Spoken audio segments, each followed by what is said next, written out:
తుఫాను ప్రభావంతో బార్బడోస్లో చిక్కుకున్న టీమిండియా కోసం బీసీసీఐ ప్రత్యేక విమానం ఏర్పాటు చేసింది.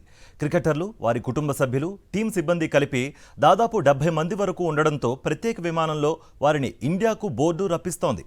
దీంతో రేపు రాత్రి 7:30 ఢిల్లీ ఎయిర్పోర్టుకు టీమిండియా ఆటగాళ్లు ఫ్లైట్ చేరుకోనుంది. కాగా బార్బడోస్ నుంచి తీవ్ర తుఫాను వణికించింది.